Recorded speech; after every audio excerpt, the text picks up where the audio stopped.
guys, how are you? I'm Dee. I live at Jakarta, Indonesia, and I'm here to be part of Proud to be Me campaign of Spark Summit.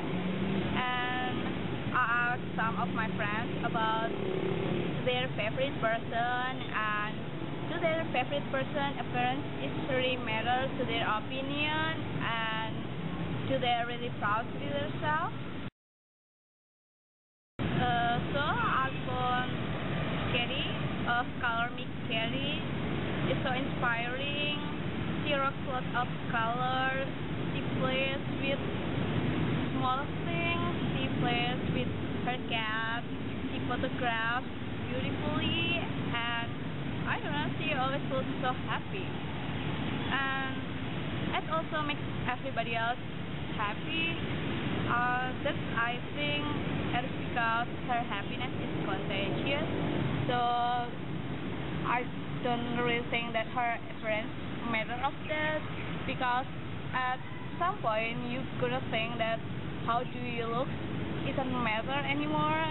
It is just a small part of yourself, and you don't really should focus on it. So you could be a better person, I guess, and how to make it even easier, it is you to be proud to be yourself. Yeah, that's the point, I guess. And you should forget about your insecurities and become, I don't know, so productive or something. And am I proud to be myself? Yes, of course. I mean, why not? And so now,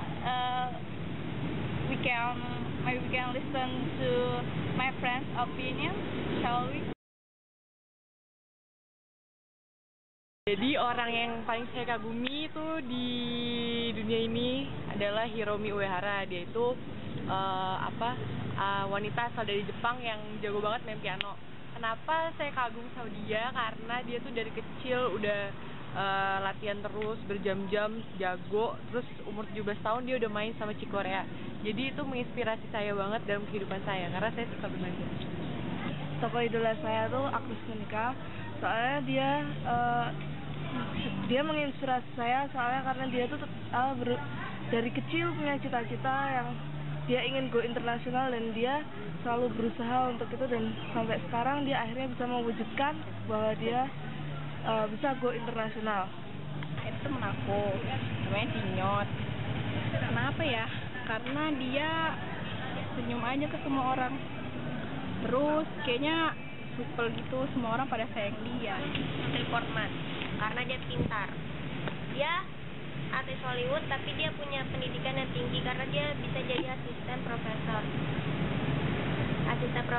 dan dia mendapatkan gelar dokter. My favorite person, especially woman, is Natsumi Hayase, because she's my role model about levitation. She's so creative, and she's sort of my guru in levitation. Kalau menurut saya sih penampilan fisik tuh nggak penting ya, soalnya inner beauty lebih penting. Jadi pada saat dia main piano, walaupun dia jelek, gendut atau gimana, kalau misalnya dia mengeluarkan inner beauty-nya, itu tuh lebih penting daripada segalanya. Penampilan sih nggak ngaruh, yang ngaruh tuh malah kayak gerakannya yang energik, yang bisa, kok dia bisa gitu loh, ngedance sambil nyanyi, gerakannya tuh tetap energik gitu. Kalau misalnya aku suka sama orang sih kayaknya penampilan nggak ngaruh ya. Tapi nggak pengaruh, kan penampilan itu relatif. I prefer about her move and the way she took the photos, and I really love the color that she used in her photos. Yang pasti saya tuh bangga menjadi diri saya sendiri. Kenapa? Karena dalam hidup ini kalau misalnya kita nggak bangga sama diri kita sendiri, kayaknya untuk menjadi hidup itu sia-sia aja. Itu gak usah ditanya, pasti bangga banget. Aku pede aja lah jadi diri sendiri, apapun kan itu juga udah ciptaannya Tuhan kan, kayak gitu. Kalau aku sih bangga ya, karena ya just be yourself aja, nggak usah harus jadi orang lain. Yang penting ini kita baik sama orang, dan orang pasti bakal respect sama kita. Karena ada beberapa hal yang membanggakan dan sangat beda dari orang lain.